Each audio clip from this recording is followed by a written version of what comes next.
Hello everyone, welcome to another video on Salesforce Learning. In previous video, we discussed about three ways where all we can run the SOQL query. One was developer console, another was query editor, and third was workbench. In this particular video, we will dig deep little bit more into SOQL concepts. And in the next video, we will cover the advanced SOQL. So moving forward, there is yet another way of running SOQL queries, that is this Salesforce Inspector app. This is available in Chrome Web Store. From the student object, we want to query the parent detail as well. Like I want to get the school name, the school city, and the online classes field as well. So what I can do, I can use this relationship name or this API name to get the parent object's properties or fields. So instead of getting this ID, so if you write the parent object name like this, you will get the ID of parent object, but we'll also get the name of the parent object. So do you think if I'll write it in this way, school _c, which is our API name, then dot city _c, or actually name, because we want to get the school name. So here I'm trying to get this name field from the school object. So do you think it will work? Let's try it out. It doesn't, because as I said, when you work with the custom objects, instead of using the _c, you need to use _r when it comes to relationship queries. So if you change this to school _r dot name, then we will see this school name in our search result. And this way we can even get multiple fields from our parent object. So like we can get city _c as well, and online classes _c as well. Let me just make sure that we are not doing any spelling mistake, and we are getting all the fields from our parent object. Here as well you can apply the where clause. Again there will be one single where clause, and we'll say that school _r dot city _c is equals to Jaipur, and we'll get the result here. And we can even apply the filter on the child objects fields as well, in the very same way how we applied the filters on the contact object.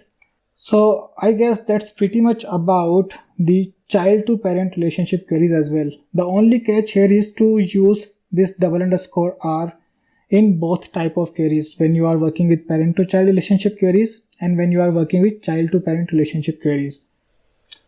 Alright, so now we'll move on and I'll get rid of these tabs, and now we'll explore some advanced topics like aggregate queries. So actually let's run this query on the student object. Now what if I want to get the total fees of all these students? We can simply export this to a Excel and then we can run a pivot table to calculate this. But what if I want to calculate this data within the SOQL itself? In those cases, you need to use the aggregated queries. So let's go back to our SOQL developer guide here and let's check out aggregated queries. First, let's check out if we are missing anything from the relationship queries or not. I think we have covered all of this. And now we'll check out this group by clause. Using this group by clause, we can group our results by a particular field or multiple fields, and we can run some aggregate functions. So let's click on this aggregate functions and we'll see all the different type of functions that SOQL supports. In our use case, we want to sum the fees of all the student records, and we can even use these functions without the group by clause. So first I'll show you an example here. So I'll just get rid of all these fields and I'll use my sum function, and I would say fees _c. So I want to sum the fees field values from the student object, and let's see what response do we get. So here we get the sum of all the students fees. We can even get the maximum value using the max function, and this gives us the maximum value, which is 28,000, and we can confirm it from here. We can clearly see that maximum value is 28,000, we can change it to minimum value as well, and that is 11,000. We can change it to average value, and this will simply give us the average fees of all the students. Let's check out what more functions do we have. We can use the count function as well, which is a very helpful one because we'll get the count of our records all the time, so you'll be using it a lot. And to get the count, you can simply use this count function, and then you can supply the ID in this function parenthesis. You should not leave it blank. You should always pass the ID in it if you want to get the count of all the records. Else you can pass the field where you want to get the count of records where this field is not blank. I'll show you this example as well. First, let's get the count using the ID field, and we'll see that we have 14 records in our student object. We can confirm it from here as well.